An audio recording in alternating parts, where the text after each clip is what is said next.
Solo Level ang Season 2. Like and subscribe, baka naman. Tulog ka pa ba kuya? Bungad na nga ng kapatid ni Jinwoo, at baka nakakalimutan daw ng ating bida na may meeting pa siya sa teacher niya. Bagamat natarante ito noong una ay agad naman itong nakapunta with matching formal attire pa nga na lubos kinagulat ng kanyang kapatid, dahil grabe na nga raw ang pinagbago ng itsura nito kumpara dati.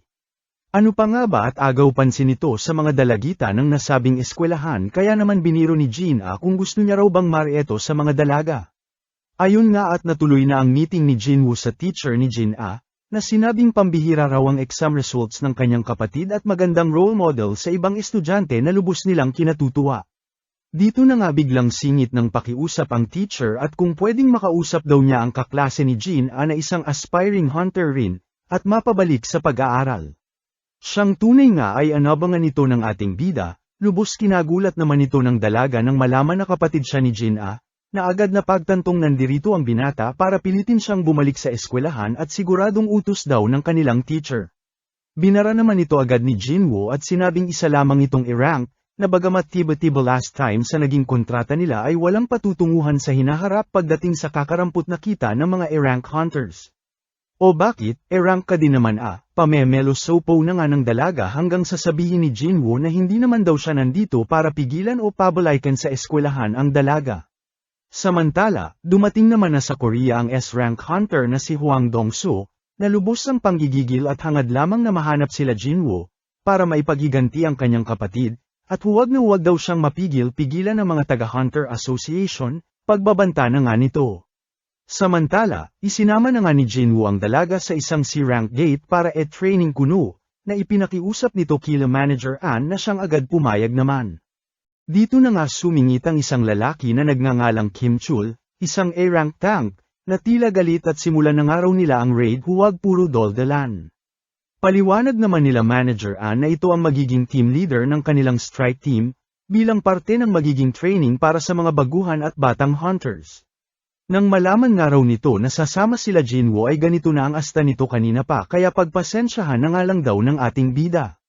Ayun nga at pabulong-bulong na ang tank hunter na dagdag kargo niya pa raw ang pagbibabysit sa mga i-rank hunter. Paliwanag naman ni Manager An na sumatotal 10 silang bubuo sa strike team, isang A-rank, 5 B-ranks, 2 C-ranks, at 2 E-ranks. Nabahala naman si Jinwoo at mukhang mas ginanahan tuloy ang dalaga at ganito ba naman mga bigatin ang makakasama sa raid, taliwas sa nais niyang panghinaan ito ng loob sa panganib na dala ng pagiging hunter at bumalik na lamang sa pagiging estudyante. Bago sila pumasok ay humabol pa nga ng bulong itong si Mr. Hyun, at limitahan nga lang daw ng ating bida ang partisipasyon sa nasabing training nang mabigyan chance ang mga baguhang hunters ng kanilang guild. Oo naman agad si Jinwoo ngunit biglang natigilan ng makapasok na sa gate ng dungeon, at tila may mali raw. Walang ano-ano'y bigla na nga lang nagbago ang kulay ng nasabing gate, at unang instinct nga ng ating bida ay lumabas sa nasabing lagusan ngunit sa kasamaang palad ay huli na ang lahat at sinabihan na lamang ang mga nasa labas na humingi ng tulong sa lalong madaling panahon. Agad na nga itong nakarating sa guildmaster na lubos ang pagkagulat at panom naging red gate daw ang C-rank gate na kanilang natagpuan. Samantala, napagtanto naman ng lahat na red gate nga ang kanilang napuntahan, na ayon kay Jinwoo ay di tulad ng mga normal na gate, dahil wala itong labasan, at di makakaalis ang sinumang nasa loob hanggat di natatalo ang boss ng nasabing dungeon, o kaya naman magkaroon ng dungeon break. Dagdag pa rito na wala raw magagawang tulong ang mga tagalabas, at ang pinakamasamang balita pa, ay mas malakas daw ang halimaw na laman ng nasabing dungeon. Walang ano-ano'y bigla na nga lang may pamana sa kanila, na nagpabagsak sa isang kasamahan nila, habang naharang naman ni Jinwoo ang isa sa mga ito. Ito raw ay mga ice elves, mga malulupit na halimaw na mas angkop tawaging demons o kung tawagin daw ay ice slayers. Bumoses na nga itong si Kim Chul bilang kanilang leader, at nagbabala na since isa itong red gate, ay marahil B-rank pataas ang makakaharap nilang mga halimaw, kaya aasahan niya raw na sumunod ang lahat sa kanya bilang pinakamates na hunter. Nagulat naman si Jinwoo nang sabihin ng tank hunter na hahatiin niya ang grupo sa dalawa, nang mas mapataas daw ang survival rate nila sa nasabing dungeon. Dito na nga nito inihiwalay ang mga C-rank at sila Jinwoo na mga E-rank sa grupo nila. Ang isang araw-ngaraw na pamamalagi nila sa Red Gate ay katumbas ng 1 oras sa labas, Kung matalo man nila ang boss o magkaroon ng dungeon break ay siguradong aabutin daw sila ng mga buwan. Masyadong araw itong matagal para isama ang mga pabigat na katulad nila. Sikapin nga lang daw nilang mabuhay hanggang sa matalo nila ang boss, at sigurado raw makakauwi silang lahat. Matapos mag-speech ng bobo ay nagpaalam naman ang isa sa mga high-rank hunter na babae na kung pwede sa kabila na lamang siya sumama.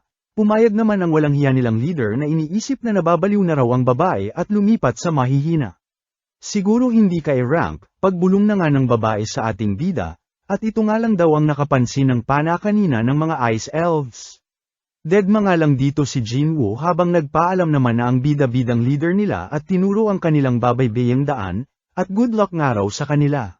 Sa paglalakbay ng mga bobo ay nakakita na nga ang mga ito ng mga marka na gawa ng mga ice bears, siyang tunay nga di nagtagal ay nagsilutangan ang mga ice bears mula sa Gedli, na siya nang agad umatake. Basic hinarang naman ito ni Kim Chul gamit ang kanyang kalasag sabay binanatan ng kanyang palakol na siya nang pumatay sa isa sa mga ito. Samantala, nabahala naman si Ate B-Rank at napansin ang mga marka ng ice bears. Marahil teritoryo daw ito ng mga ito kaya mas mabuting umatras na sila bago pa mahuli ang lahat. Kinontra naman ito ni Jinwoo at sinabing yun nga raw dapat ang dahilan para magpatuloy sila, dahil since teritoryo ito ng mga ice bears ay wala silang ibang iisipin sa loob ng kagubatan kundi ang mga nasabing oso, kaysa naman daw sa mga ice elves na siguradong mas problema at matatalino. Agad napaisip naman ang babae at napagtantong tama ang ating bida. Habang si Jinwoo naman ay mas inisip ang lamig ng lugar, kaya naman binuksan ang kanyang inventory at binigyan silang lahat ng jacket. Lubos kinagulat na nga ito ng lahat at maging sa high-rank hunters ay bibihira ang ganitong skill, sabay napatanong si Song Yi kung sino raw ba talaga ang ating bida. Huwag na nga raw madaming tanong ang dalaga basta siya raw bahala dito since siya ang nagdala sa kanya. Ganoon din sa inyong dalawa, walang makulit at magtatanong, ika na nga niya sa dalawa. Hanggang sa bigla na lamang may lumutang na dambuhalang oso na siya nang ang hinarap ni Jinwoo. Samantala, sa labas naman ng gate ay namamroblema ang mga hunters, pati na ang guildmaster sa kaligtasan ng lahat na nasa loob na siyang agad rumesponde. Ipinabatid naman ni Manager Ann na mayroon pang ibang pumasok sa loob, ang E-rank hunter na si Jinwoo, na suspetsa niya raw ay nag-reawaken na hunter. Nakumpirma mo ba yan? Tanong na nga ng kanilang guildmaster. Di naman makasagot si Manager Ann na lubos kinabahala ng guildmaster. Mas kinabahala na nga nito nang makita ang pagdating ng S-rank hunter na si Hwang Dong-soo, at ano raw ang ginagawa nito rito at labas na raw ito sa jurisdiction ng Amerika. Jurisdiction mong utot mo, ribat na nga ni Hwang Dong-soo at tinanong kung ano raw ang ginagawa ng isang basurang E-rank hunter sa gate na pagmamay-ari ng White Tiger Guild. Di naman nakaimik ang guildmaster dahil maging siya ay ngayon palang narinig ang pangalan ni Jinwoo mula kay Manager Ann, habang nabuisit naman si Hwang Dong-soo at ngayon pa raw talaga napunta sa Red Gate ang ating bida na dinayo niya pa raw dito sa Korea. Samantala, taliwas sa pag-aalala ng mga nasa labas ay safe nga itong mga low-rank hunters sa tabi ng ating bida, na basic pinatumba lamang ang mga ice bears. Abat sarap buhay na nga ang mga naging kasama ni Jinwoo na ginawa pang foods ang mga karne ng oso, habang itong bida naman natin ay nagpatuloy sa pagsupil ng mga ice bears gamit ang kanyang mga shadow army, matinding labanan na nga ang naganap sa pagitan ng dalawang panig, habang itong si Jinwoo naman ay nasa Gedli lamang at pinagmamasdan ang kayang gawin ng kanyang shadow army at bawas nito sa mana niya. Walang ano-ano'y bigla nang ang lumutang ang leader ng mga ice bears, bagamat natalo na nila ang mga alagad nito ay ibang usapan na nga ang pinamalas na lakas ng nasabing leader. Na siya nang tumalo at umubos sa mga shadow army ni Jinwoo, kasabay ang kanyang mana kaya di niya na magawang isummon ulit ang mga ito. Si Igris na nga lang ang natira, na siyang solong humarap sa nasabing kalaban. Pasikat na nga ito sa bossing niya at binanat-banatan ang dambuhalang halimaw, na siya namang nagpawaw kay Jinwoo, at good job nga raw dito kay Igris. Samantala, napala na nga ng bobo nilang leader ang hinahanap nito. At sa minalas-malas ng mga hayop ay nakaharap ang mga ice elves, na siya nang umubos sa mga kasamahan nito, habang siya ayon na patakbo hinahanap si mama niya. Pakurat na nga lang lods ng like at subscribe kung buwisit ka rin sa lalaking yan hihi, salamat. Arise, banggit na nga ni Jinwoo sa harap ng mga napatay niyang ice bears, na siyang panibagong dagdag sa kanyang shadow army na nagpangiti na nga sa ating bida. Samantala, 3 oras naman na ang nakalipas mula noong napasok sila Jinwoo sa loob ng Red Gate, nakatumbas ng 3 araw sa oras nila Jinwoo sa loob ng gate. Kinabwisit na nga ito ni Hwang Dong-soo at sayang nga lang daw ang pagpunta niya rito, at siguradong patay na raw ang mga nasabing hunter sa loob ng gate. Tsaka teka nga lang, ano ba ginagawa nung babong yun sa strike team nyo? Mukhang di naman ito miyembro ng White Tiger Guild, pasaring na nga nito sa kanila. Ayon naman kay Manager An ay kakilala nga raw niya itong si Jinwoo, na nakiusap lamang na sumama sa C-Rank Raid kaya pinagbigyan niya. Ganoon ba? Ika na nga lang ni Hwang Dong-soo sabay biglang lumutang sa tabi ni Manager An at sinakal ito, at ano raw akala nito sa kanya, bobo na basta na lamang maniniwala sa istorya nito. Walang ano-ano'y pumagitna na nga ang Guildmaster ng White Tiger Guild at bitawan nga raw ni Hwang Dong-soo ang tauhan niya. Dito nagkainitan na nga ang dalawa na lubos kinabahala ng lahat, hanggang sa magkabila ang suntok na nga ang binitawan ng mga ito, sabay pakita na pinigilan nito ni Boy Pamada, at sinabing siya raw mismo ang makapagsasabi na i-rank lamang si Jinwoo, dahil siya mismo ang nag-re-evaluate dito 2 buwan pa lamang ang nakakalipas. At tungkol naman daw sa kapatid nitong si Hwang Dong-soo ay surveillance team na raw mismo ang nagsabi na ang dahilan ng pagkamatay nito ay Magic Beast. Tinawanan nga lang ito ni Hwang Dong-soo at alam niya naman daw na istorya lamang ito para sa publiko, at sigurado siyang ang anak mayamang bansat ng Eugene Construction ang pumatay sa kapatid niya. Kung yan naman pala ang iniisip mo, ano pa ang kailangan mo kay Jinwoo? Tanong na nga nila dito. Alangan para patayin, ribat na nga nito na nagpatahimik na nga sa kanila. Sabay exit ng Gago at wala nga siyang mapapala since nasa loob pa ng Red Gate sila Jinwoo. Samantala, gulat naman ang nadama ni Kim Chul nang makitang buhay pa ang mga low-rank hunters na kanyang sinawalang bahala, na tila nagkakamping nga lang sa gitna ng delikadong lugar. Bigla na nga itong sumigaw at patay na raw ang mga kasama niya dahil nagkulang sila sa supplies at kagamitan, at sino raw nagtago ng lahat ng ito at iniwan silang nagkadematay-metay. Naglabas na nga ito ng espada at nilusob sila, hanggang sa walang ano-ano'y tumilapo na lamang ito ng batukan ni Jinwoo at to the rescue sa kanila. Dami mong dada abat kami pa sinisimo sa pagkamatay ng mga kasamahan mo, banat na nga rito ni Jinwoo, sabay na bahala dahil nagdala pa raw talaga ito ng problema sa kanila, at naramdaman ang mga kalabang palihim na sinundan ang bobo. Dito na nga lumutang ang mga Ice Elves kasama ang boss ng mga ito, na siya nang kinausap si Jinwoo at nagtaka kung paano sila naiintindihan nito. Maging ang ating bida ay nagulat, at napaisip na marahil ito sa system niya kaya naiintindihan niya ang salita ng elves. Nandito nga raw sila dahil nais siyang haminin ng isa sa mga Ice Elves niyang alagad at naiiba nga raw siya sa iba at mukhang malakas. Bago pa man matapos magsalita ang boss ay bigla na lamang niyang pinatumba ang nasabing elf, sabay rekta inatake ang boss na agad namang nakaiwas sa kanyang atake. Napangising nga lang ang boss at bakit nagpapanggap daw na tao ang ating bida, o marahil di raw ito aware sa pagkakakilanlan niya, di raw ba nito naririnig ang boses na sinasabihan silang patayin ang mga tao, na lubos pinagtataka raw ng Ice Elves dahil wala silang marinig pagdating dito sa ating bida. Napaisip naman si Jinwoo na marahil parehas ito ng system niya, at since player siya ay di siya saklaw sa utos ng system ng mga Ice Elves. Di nga raw nila kailangang maglaban, ika na nga ng elf boss at sinabing ibigay na lamang niya ang mga tao sa kanila nang matapos na ang lahat. Sino ba talaga kayo? Ribat na nga ni Jinwoo at bakit nilalabanan daw ng mga ito ang mga tao? Sasabihin na nga sana ng boss ngunit tila nagkaroon ng glitch at pinigilan ang paglabas ng impormasyon mula sa boss, sabay ulit ng sinabi nito na lubos kinagulat ni Jinwoo, at ano raw ang nangyayari. Nagalit naman ang mga elves dahil di pumayag si Jinwoo sa offer nila. At talagang plano pa raw ata silang labanan kahit lamang sila sa bilang. Napangising nga lang ang ating bida sabay palabas ng kanyang Shadow Army, na lubos kinagulat ng kanyang mga kasamahan. Ano pa nga ba at di na napigilan ang paghaharap ng dalawang kampo, habang todo takbo naman itong mga kasamahan niya. Nabahala naman si Jinwoo at bagamat natapatan niya ang dami ng kalaban, ay di naman panghabang buhay ang kanyang mana na siyang kapalit ng mga Shadow Army niya. Sabayan pangaraw ng elf boss na ramdam niyang mas malakas daw sa kanya, at kahit ilabas niya raw si Igris ay mukhang mahihirapan parent sila. Dito na nga nagpakilala ang boss na kalaban na si Barca, na siyang nakipagsabayan sa ating bida sa bilis at lakas. Gamit ang mga mage ni Jinwoo ay nagawa na nga nitong makalusot ng bulalakaw spell sa kalaban, habang sa malayo naman ay pinakita ang paggising ni Kim Chul na batid ang gigil sa ating bida. Walang ano-ano'y inatake na nga siya ng dalawa mula sa magkabila ang direksyon, at nang malapit na ang dalawa sa kanya ay bigla na lamang may pagsabog na naganap, sabay paglutang ng isang panibagong shadow na lubos kinagulat ni Barca. May pa-flashback na nga itong si Jinwoo sa mga nangyari, na tila inasahan na nga raw ang pag-atake ni Kim Chul, dito na nga nito pinalabas si Igris na siyang pumatay kay Kim Chul, at gamit ang arise skill niya ay ginamit na nga ang shadow ni Kim Chul bilang panibagong alagad niya.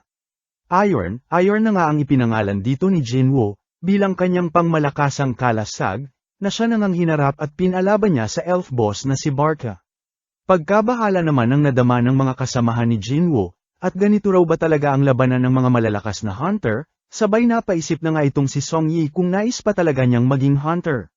Samantala, pinagtulungan naman na nila Jinwoo at ng kanyang mga shadow si Barca, hampas dito, balibag doon, sadyang may kalakasan din talaga itong si Barca at nasasabayan sila kahit mag-isa lamang ito. Bagamat malakas nga raw ito ayon kay Jinwoo ay di raw ibig sabihin ay ganoon din ang mga alalay nito, sabay pakita na nga na natalo na ng Shadow Army ni Jinwoo ang iba pang Ice Elves na lubos ikinagalit na nga ni Barca. Dahil dito ay nilusob na nga ng boss ang ating bida, nakalaunay na isahan na nga niya gamit ang kanyang pulang punyal, sabay palabas kay Iron na siya nang humawak sa kalaban. Dito na nga Bomb Iron ang pangmalakasang spell ang mga Shadow Mage ni Jinwoo na rektang tumama sa walang kawalang kalaban. Abat nagawa pa nga nitong makawala, ngunit sinundan agad ng atake ni Jinwoo, hanggang sa banatan na nga ng pangmalakasang martilyo ni Iron ayun pisak ang Kuya Elf mo. Sa wakas ay natalo na nga raw ito ng ating bida, sabay nataranta ng makita na hindi pera nito tinitigilan ni Iron abat nag-enjoy ng paluin ang kalaban. Kalaw na itumigil na rin ito nang mapagsabihan ni Jinwoo sabay nag-celebrate kasama ang mga Shadow Mages. Happy-happy na nga ang mga kasamahan ng ating bida dahil natalo na nito ang mga kalaban, sabay lutang ng gate since natalo na nila ang boss ng nasabing dungeon. Samantala, di pa rin mawala ang pag-aalala ng Guildmaster na nag-aabang sa kanilang pagbalik, at halos isang linggo na raw ang oras sa loob ng gate. Walang ano-ano'y nagulat na nga lang sila nang magliwanag na ang gate, at naaninag ang paglabas ng mga hunter. Gulat na nga ang nadama ng Guildmaster nang makita na sila lamang ang lumabas sa gate, at hinahanap sila Kim Chul. At paanoong ang lower ranks lang daw ang nakabalik. Di na nga nito naitago ang pagkagulat niya at naguguluhan sa kung ano raw ba talaga ang nangyari. Dito na nga nito hinarang si Jinwoo at may mga katanungan daw siya sa ating bida. Binara naman ito ni Jinwoo at pagod na nga raw siya, at ilaan na nga lang daw ng Guildmaster ang mga katanungan nito sa mga guild member nila. Tila nagalit naman ang Guildmaster sa asta ng ating bida, at 6 na raw sa mga miyembro nila ang nawala kaya responsibilidad niyang malaman ang nangyari sa mga ito.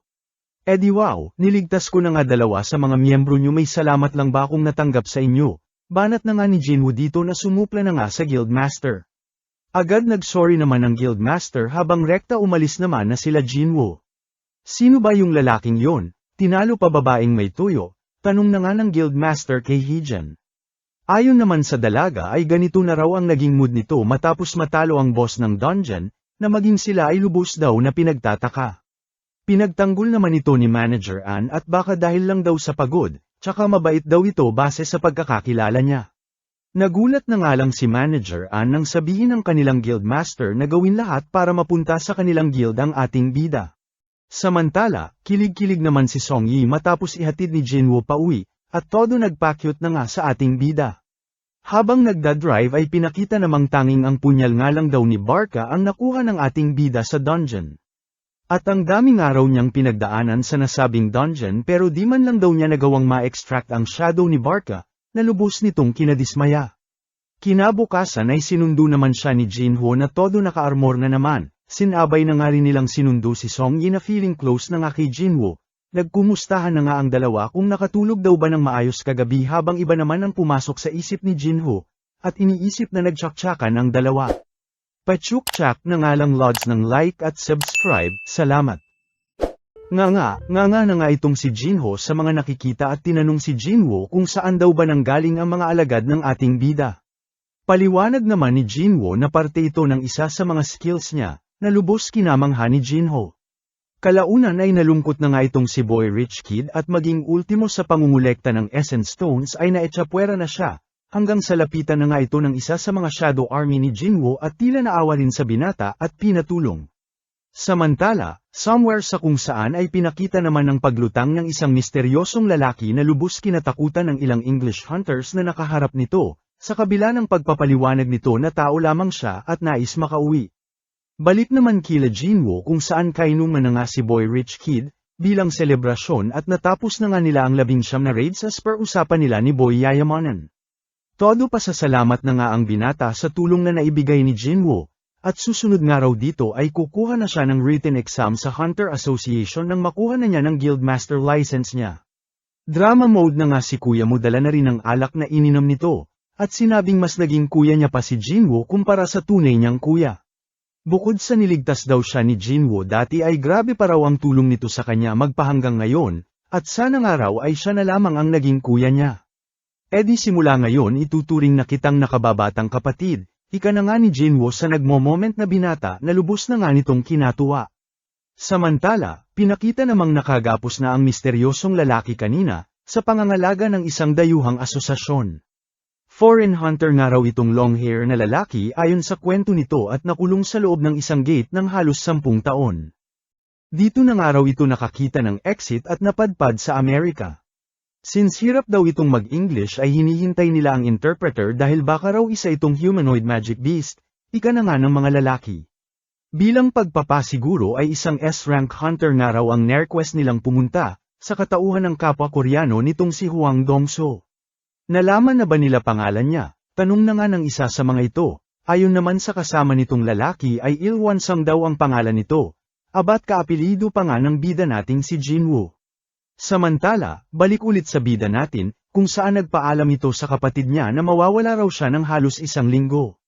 Sana all busy, pang-aasar na nga ng dalaga hanggang sa ipakita na bumalik si Jinwoo sa nakaraang dungeon na hindi niya natapos, kung saan nakaharap niya ang 3 ulo na Cerberus noong mga level 20 pa lamang siya, at ngayon triple na raw nito ang level niya kaya siguro naman daw madad-alien na siyang tahakin ang dungeon. Isang notification na nga ang agad sa malubong sa kanya, na naglalaman ng isang quest, kung saan para ma-clear niya, ay kakailanganin niya raw na makakolekta ng 10,000 Demon Souls na lubos kinagulat ni Jinwoo at napakarami naman daw masyado. Di naman nagpatinag ang ating bida pagkat malinaw daw ang pinunta niya rito, at yun nga ay ang makuha ang Elixir of Life. Samantala, matagumpay namang nakuha na ni Jinwoo ang kanyang Guildmaster license, na siya na nga nitong prenisente sa kanyang airpat para pamahalaan ang guild ng kanilang kumpanya. Bagamat nakalaan na ito sa kanyang kuya na inaasikaso rin ito, ay kontra nga rito si Jinwoo at lubha raw risky ang plano ng kanyang kuya. Dito na nga nagulat si Jinwoo nang malaman na all this time alam lahat ng kanyang airpat ang tungkol sa ating bida, mula sa double dungeon na napaglampasan nito. Hanggang sa kamakailan pa lamang na Red Gate incident, kung saan alam ng tatay niyang si Jinwoo ang nagligtas sa kanilang lahat. At kaya nga raw nakuha nitong anak niya ang Guildmaster license nito ay dahil din sa tulong ni Jinwoo. Bagamat bistado na sa kanyang mga ginawa itong binata ay mariin-pera nitong pinaglaban ang kagustuhan niyang patakbuhin ang Eugene Guild, na kalaunan ay pinagbigyan na rin ng kanyang airpat, ngunit sa kondisyon nga lang daw na makuha nila at mask out si Jinwoo, at hindi mapunta sa ibang guild. Agad umoo naman dito si Jinwoo na siya nang nagpangiti sa airpat nito. Samantala, nagpatuloy naman sa pagtahak ng dungeon itong bida natin, nakalaw na inapagod ng maglakad at napakalawak daw ng lugar. Dito na nga niya nilabas ang shadow ng leader ng mga Ice Bears, bilang kanyang sasakyan, sabay namang ng basic pagbabanggain lamang ang demons sa kanilang daan kaya naman kalaunan ay pinangalanan niyang tank. Sa unti-unting pag-akyat ni Jinwoo sa bawat palapag ng dungeon ay napansin nga ng ating bida ang unti-unting paglakas ng mga demons na kanyang nakakaharap, at since ang pagpatay sa mga ito ang daan para makatawid siya sa susunod na palapag ay siya ring pagtaas ng kanyang antas, pati na ng kanyang skills kaya win-win situation nga raw para sa ating bida. Medyo nakadepende nga lang daw sa supplies niya kung tatagal at makakasabay sa progress niya, pati na ng oras na siya niya raw kalaban bukod pa sa mga halimaw. Kain dito, laban doon, hanggang sa wakas ay nakolekta at nakumpleto na nga niya ang 10,000 Demon Souls na requirement ng kanyang quest. Mula unang palapag kanina ay nakaabot na nga si Jinwoo sa pang-50 palapag ng dungeon, kung saan isang matabang demon ang bumungad sa kanya na may pulang pangalan na siya niyang kinabahala. Wala naman ang sinayang na oras pa si Jinwoo at pinalusob na ang kanyang Shadow Army sa mga kalaban, habang nagtataka at bakit tila wala raw ginagawa ang matabang boss at tumatambay lamang sa trono nito. Walang ano-ano'y nagulat na nga lang si Jinwoo sa liksi ng matabang demon boss, na bigla na lamang nawala sa kanyang paningin, at inatake sila. Agad namang nakaiwas ang ating bida sabay bitaw ng pangmalakasang suntok na nagpatilapon sa nasabing kalaban, na lubos kinamangha ni Jinwoo at ganito na pala ang taglay niyang lakas. Dahil sa ataking binira ni Jinwoo ay nag-activate na nga ang rage mode ng kalabang boss, parehas nga raw sa Cerberus na nakalaban niya kamakailan, kaya naman agad napadepensa at kinailangan ng kalasag ni Iron. Sunod-sunod na atake na nga ang ibinira ng kalaban sa kanya na di man lang siya binibigyan ng tsansang makarebat, at kahit makalusot man nga raw siya ay tila nababasa nito ang galaw niya na lubos kinabahala ng ating bida. Wala rin daw siyang makitang kahinaan sa kaharap na boss maliban sa mapupulang mata nito, na malabong mat-target niya dahil sa taglay na liksi ng kalaban. Takbo-takbo nga lang ang naging diskarte ni Jinwoo habang nag-iisip ng paraan para matalo ang demon boss, hanggang sa makakita na nga ito ng isang tagilid na building na siya nitong rekta pinuntahan at pinasunod ang matabang kalaban. Sa bigat ng kalaban ay sumalad sa dito pababa ng nasabing building, habang si Jinwoo naman ay sinamantala ito at bumwelo mula sa taas, sabay labas ng kanyang pulang punyal at rekta binira sa katawan ng na-corner na kalaban, na siya na nga niyang natalo sa proseso, at nag-drop ng items. Samantala, nakarating naman na si Hwang Dongsu sa Amerika kung saan siya nilang pinakausap sa misteryosong lalaki. Pilit iginigiit na nga nitong Magic Beast daw ang lalaki na marunong magsalita, na siya namang kinokontra ng lalaki at tao nga raw siya kahit magpadanay pa sila. Wala akong pakialam, ika naman ni Hwang Dongsu rito at tila pinagbabalingan lamang ng inis ang lalaki dahil sa di niya nakita si Jinwoo sa Korea at pinatawag nga dito ng madalian. Gaano na ba kalawak ang alam ng mga tao tungkol sa mga gate at Magic Beast? Tanong na nga ng lalaki na lubos kinabwisit ni Dongsu at ano raw ba ang pinapanto nito? Ayon naman sa lalaki ay dulo lamang daw ito ng isang dambuhalang iceberg, lahat ng nalalaman ng tao sa gates at iba pa, at ang kapangyarihang kayang magwasak at tumapos ng mundo ay nagising na. Dagdag pa nga nito na nandirito raw siya para pigilan ito, na lubos kinabwisit na naman ni Dongsu. At di raw ba alam ng lalaki kung gaano kadami ang mga hunter sa buong mundo para mabahala sa ganitong mga bagay. Ayon naman sa lalaki ay kahit pagsamasamahin pa raw lahat ng mga ito ay wala itong pan-apat sa bantang dala ng sinasabi niya. Deadma nga lang dito si Dongsu at talagang ayaw maniwala sa sinasabi ng lalaki, na binanatan pa nga ito sa pagkakaroon ng pangalan sa kabila ng pagiging Magic Beast, at talagang may asawa at anak pa raw na ganap. Walang ano-ano bigla na lamang natahimik si Dongsu nang malaman ang pangalan ng anak nitong kausap niya, na lubos pinagtaka na nga ng lalaki at bakit tila gusto raw nitong pumatay nang wala sa oras. Jinwoo na nga ang pangalan ng anak nito na siyang trigger na naman sa baliw na hunter, at sisiguraduhin niya raw na patay ang anak niya kahit ano ang mangyari, at magkita na nga lang daw sila sa kabilang mundo. Kalaunan ay pinakita na nga lang na wasak na ang lugar, kung saan lubos kinagulat ng lahat pagkat mas malala pa raw sana ang damage na nangyari dito kung nagkataon pagkat mga S-rank ang naglaban, ngunit sa bilis na raw ng mga pangyayari, pati na ng pagkatalo ni Hwang Dongsu at mukhang binisak lamang ng airpat ni Jinwoo ay ganito lamang ang kinahinatnan ng lugar na ito. Kung gaano kabilis na talo si Hwang Dongsu ay ganoon din kabilis na talo ni Jinwoo ang boss ng ika-75 na palapag, kung saan nag-drop ng kwintas na skeleton habang hikaw naman daw sa matabang boss kanina ng 50th floor. Isa na nga lang daw ang kulang at mabubuo na niya ang set, na nangangahulugang may isa pang boss siyang makakaharap. Bukod pa rito ay nakuha niya rin ang isang pulang bowl ang kristal na ibibigay niya raw sa shadow mages niya, at isang random box na naglalaman ng isang panibagong susi sa di pa alam na dungeon. Kasabay ng set items kanina ay ang ingredients ng Elixir of Life na siyang target ni Jinwoo para sa may sakit niyang nanay, na kulang na nga lang daw ng isa at sisiguraduhin niyang makukuha niya sa susunod na pagbalik niya rito. Bago yan ay like at subscribe naman mga lods, hihi, salamat. Pakalabas ng dungeon ay napaisip na nga ang ating bida sa huling ingredient na kakailanganin niya para mabuo ang Elixir of Life, na kailangan niya raw paghandaan para makuha. Bagamat malaking tulong ang mga secret dungeon na pinapasukan niya para tumaas ang kanyang antas ay di pa rin daw ito sapat ayon kay Jinwoo. Kailangan niyang araw ng mas matataas pa na dungeon para magpalakas, na magagawa niya lamang pasukin kung mataas ang kanyang hunter rating. Mukhang kailangan niya na raw tapusin ang pagpapanggap bilang isang A-rank lamang, at magpa-reassess muli ng magawa ang kanyang mga plano. Kinabukasan ay agad nang nilakad ni Jinwoo ang pagpapa-reassess ng kanyang hunter rating. Dito na nga siya nakita ng isa sa mga taga-White Tiger Guild, na siya nang agad tinawagan ang kanilang guildmaster para timbrihan ang pagpapa-reassess ng ating bida. Samantala, rekta naman nang nagpa-assess si Jinwoo, kung saan pinahawak sa isang malaking itim na bola ni Ate Bantay para sila'y makapagsimula. Lubos naman ang pagtataka ni Ate pagkat error daw ng error ang nasabing aparato, kaya naman tinawag na nito ang boss nito para malaman ang problema. Dito na nga nagulat ang lalaki pagkat napagtantong wala raw sira o mali sa kanilang aparato, bagkus ay di lang daw nito kayang sukatin ang anumang kapangyarihang taglay ng ating bida, na nangangahulugan daw na isa itong S-rank. Nagkagulo na nga ang mga tao sa narinig na balita, at di makapaniwalang hindi ma-assess ang taglay na kapangyarihan ng ating bida, at sinabing pang-10 pa lamang na tao si Jinwoo na nangyari ito, at pang-10 S-rank ng kanilang bansa.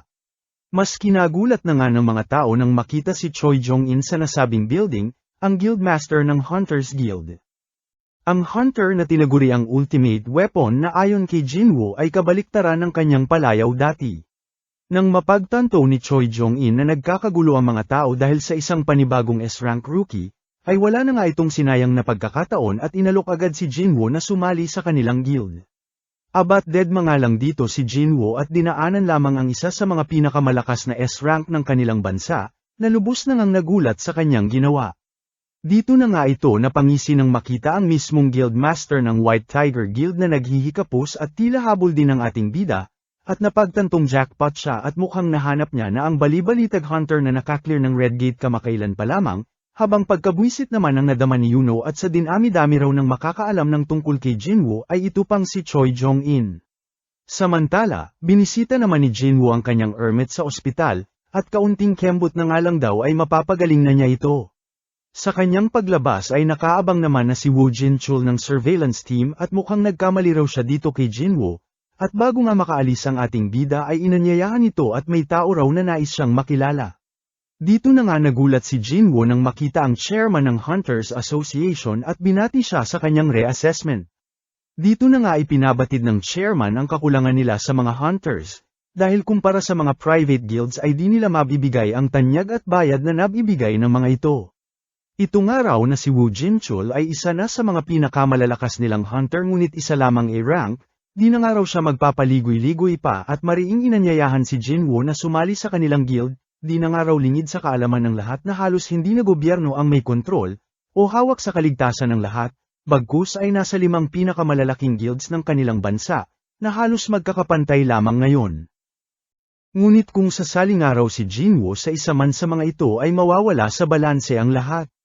Dito nga raw pumapasok ang importansya ng Hunters Association bilang tagapamahala ng lahat, o sabihin na nga lang daw nilang pang-anim na kapangyarihan bukod pa sa Big Five.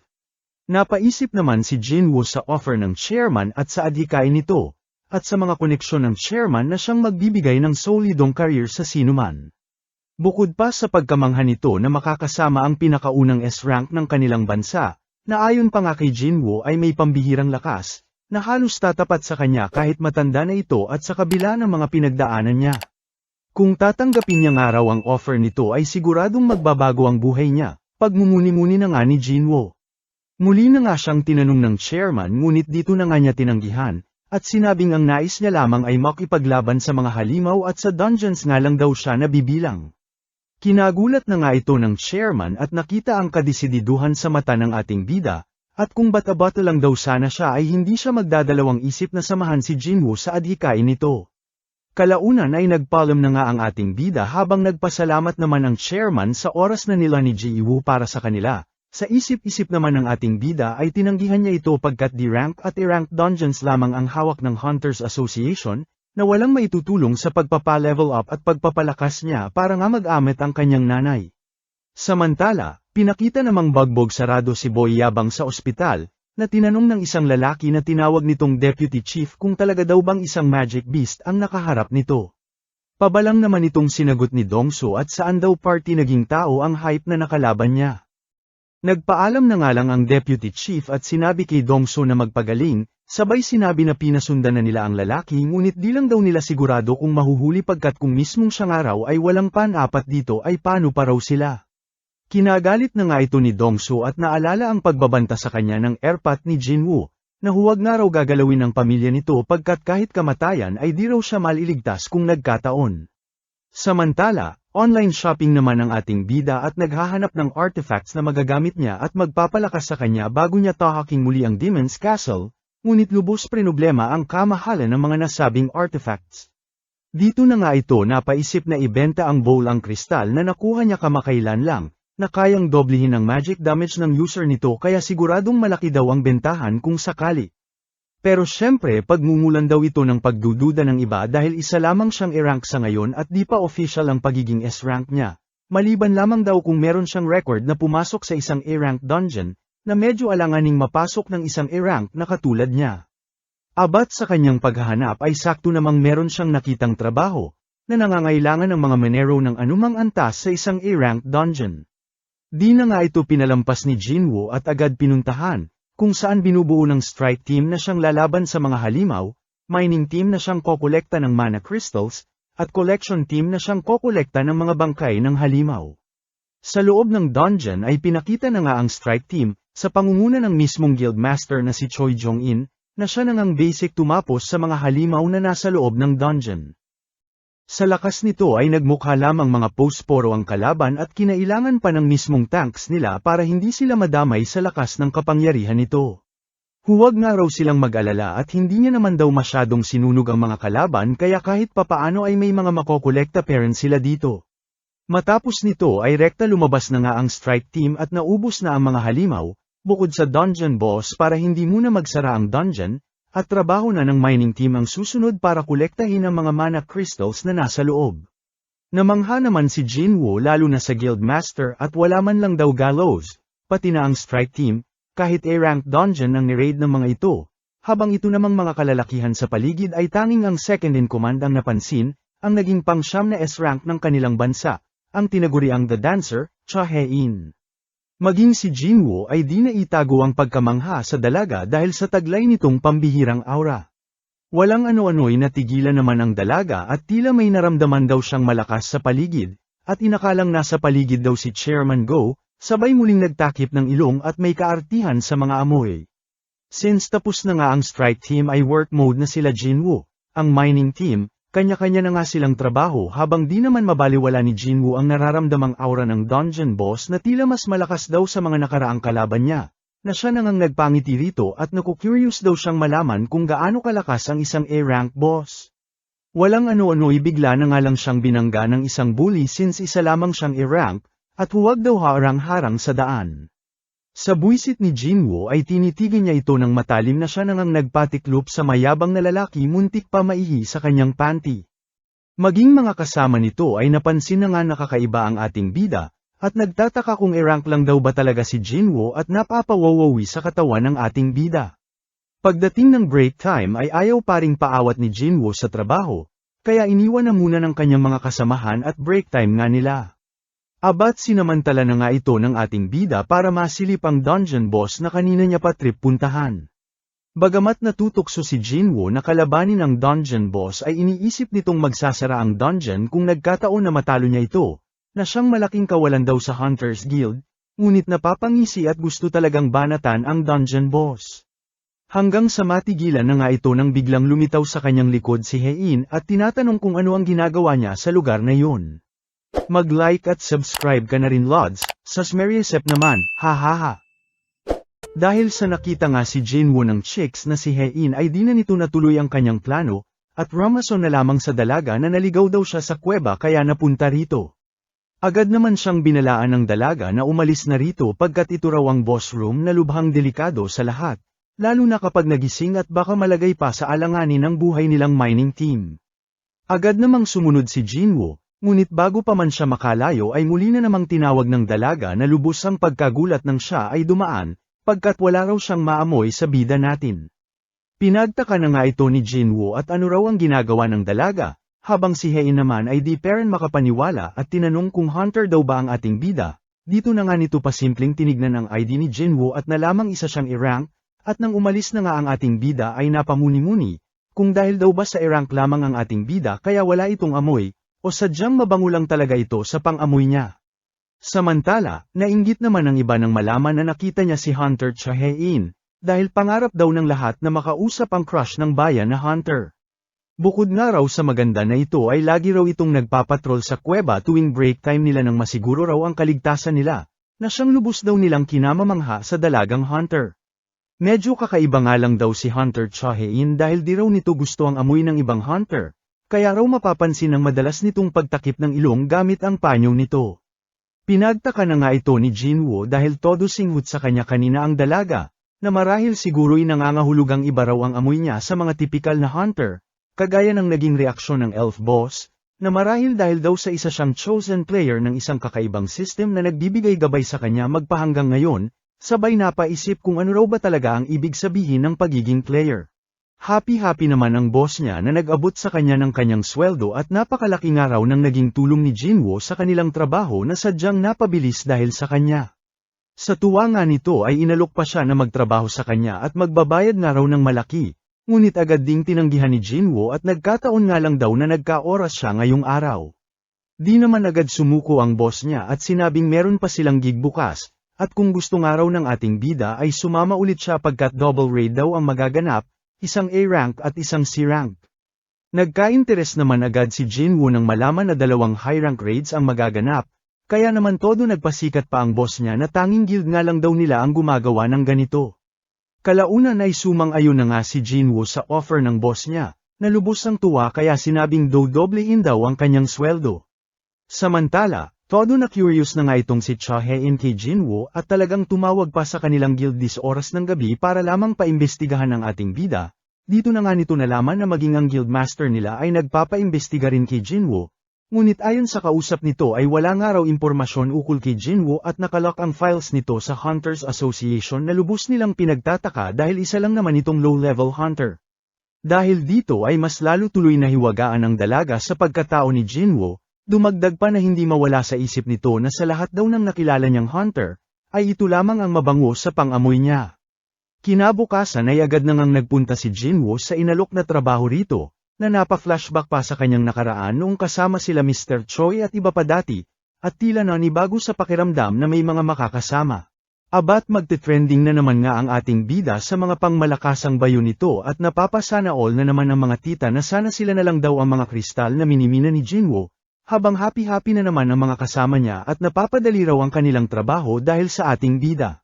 Habang nag-uusap sila ay bigla na nga lang lumutang ang isang hunter, na nagngangalang Captain Son Ki-hon, at nakiusap na kung may mapapahiram daw ba silang isang tao ng mining team na makakasama nila sa raid bilang equipment carrier.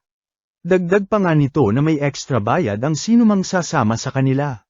Sa kabila ng offer nito ay tila wala namang kumagit, bukod kay Jinwoo na lubos nilang kinagulat, pagkat masyado raw delikado ang nasabing dungeon na puno ng high-level monsters para sa low-level hunters na tulad nila.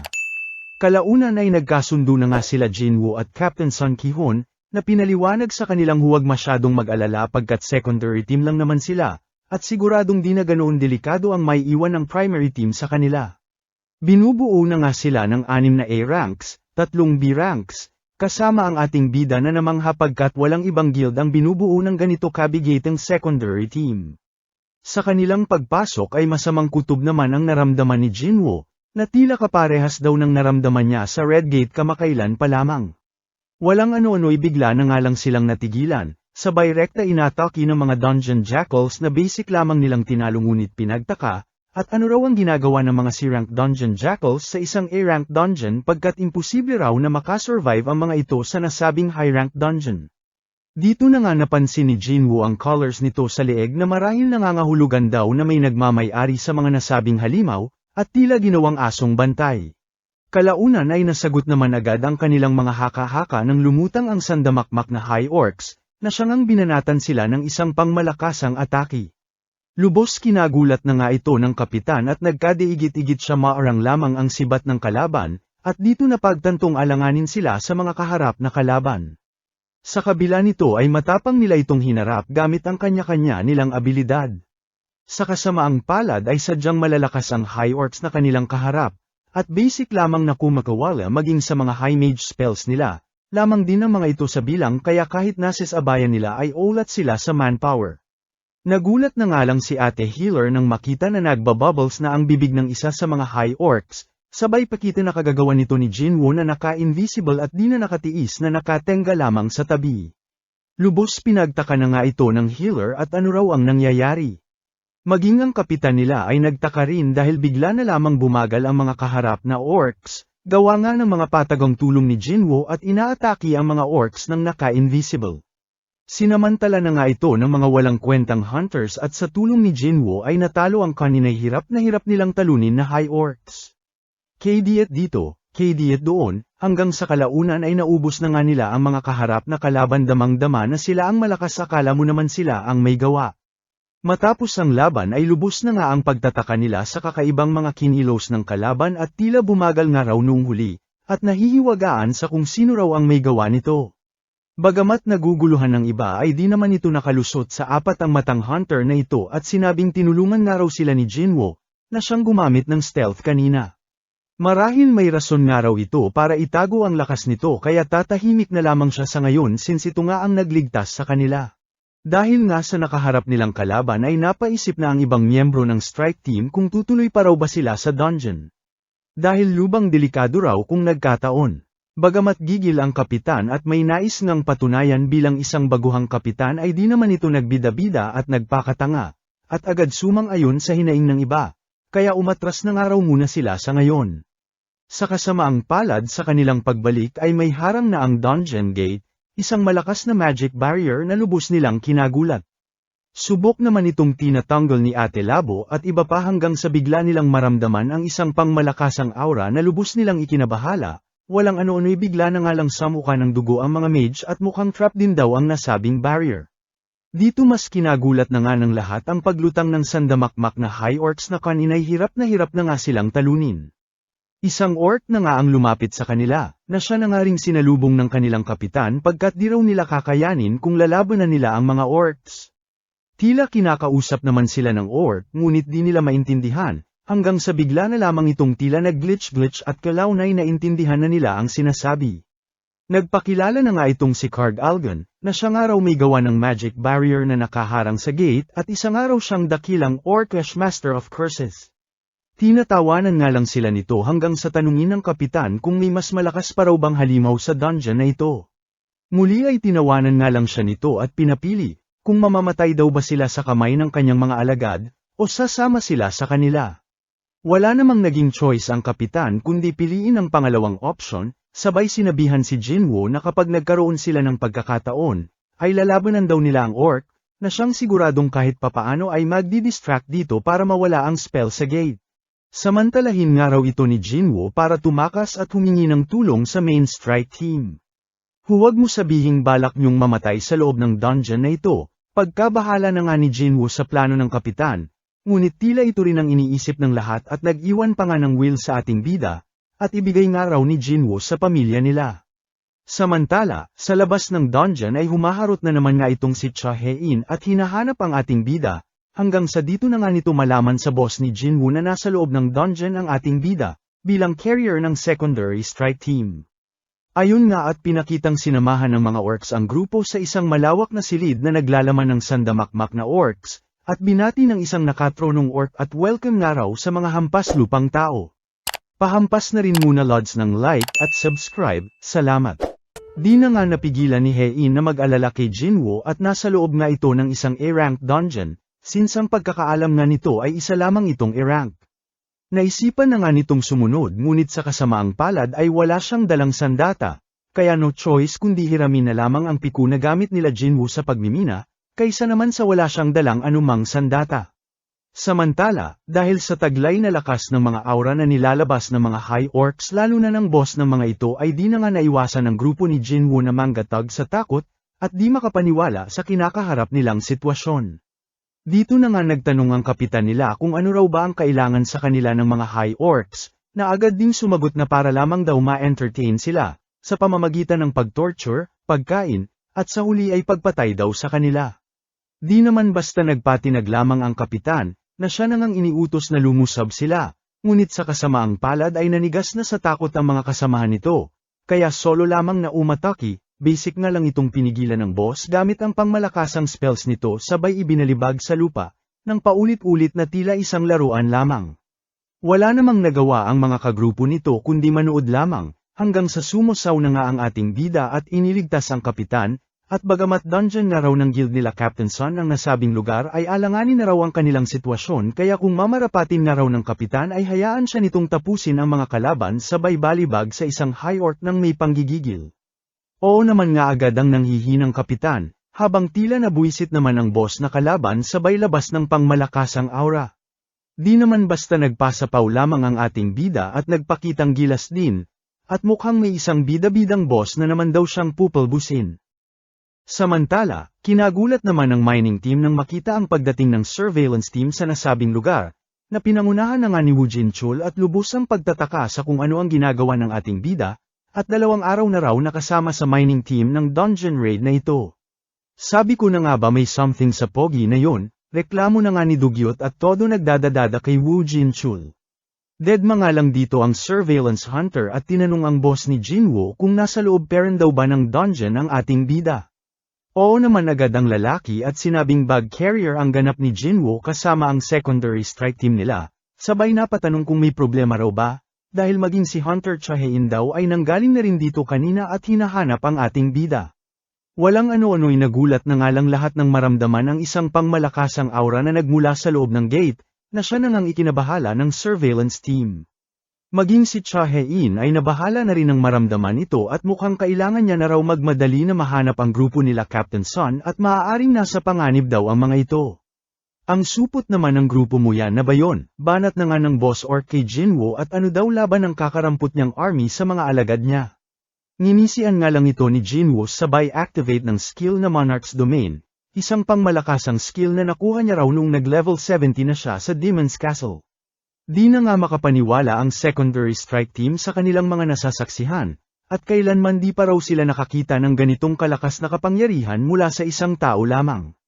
Ayun nga at nagpasikat na sila Iron at Igris na binasak lamang ang mga lumusob na high orcs. Abat syempre di rin nagpahuli ang bossing nila na si Jinwo at pinagkakatay lahat ng kaharap na high orcs na tila mga butter lamang, na siyang agad sinagot din ng boss orc at naglabas ng pangmalakasang fire spell na sumunog sa karamihan ng shadow army ni Jinwo at napakahina naman daw ng ating bida, pang-aasar na nga nito. Basic nga lang itong binalik ni Jinwo na kinabuisit ng kalaban, kaya naman siya na ang pinag-initan. Bato dito, bato doon, todo iwas naman ang ating bida habang sinasabay ang spell na apoy-apoy na siya nang bumabanat sa kanyang mga shadow army, at tignan nga raw nila kung hanggang saan tatagal ang ating bida, banat na nga sa kanya ng kalaban. Samantala, nabahala na nga ang surveillance team ng masukat na papunta ng S-rank ang antas ng nasabing gate sa kanilang harap, kaya naman iminungkahi ni Wu Jinchul na tawagan na ang Hunters Guild sa lalong madaling panahon. Nang medyo napansin na ni Jinwo na medyo nakakarami na ng Shadow Army ang kalaban ay nagtawag na ito ng resback, na lubos kinagulat ng mga kalaban dahil mismong mga kalahi nila ang tinawag nitong Shadows. At di nga raw magtatagal ay dadagdag silang lahat lalo na itong mayabang na bossing nila. Ayun nga at tila nag-glitch na naman ang boss tulad ng nakalabang boss elf ni Jinwo kamakailan pa lamang, na nagtataka at bakit nagising na lamang siya rito sa lugar na ito at ang tanging nasa isip ay ang command na patayin lahat ng mga tao. Bagamat di niya raw alam ang rason ay sinusunod niya lamang ang command na paulit-ulit sa kanyang iniuutos. Samantala, agad na ngang nakarating kay Choi Jong-in, ang Hunters Guild Guildmaster, ang balita ukol sa mga kaganapan sa raid ni Captain Sun, kaya naman nagmadaling rumespo at sinabi sa kanyang secretary na ihanda lahat ng kanilang pinakamalalakas na hunters. Balik naman sa bingbangan ay kaliwat ka ng Bardagula na nga ang ganap ng puwersa nila Jinwo at ng kalabang High Orcs, na parehas ayaw magpatalubat kasi hindi na lang sila ang magsapakan.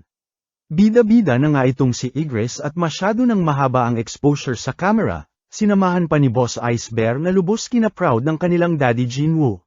Nabahala na nga ang Boss Orc kaya bumaba na sa kanyang trono, at nasa sapawan na nga ng ating bida, na agad na ngang nagcast ng spell sa ating bida nang matikman daw nito ang lupit niya.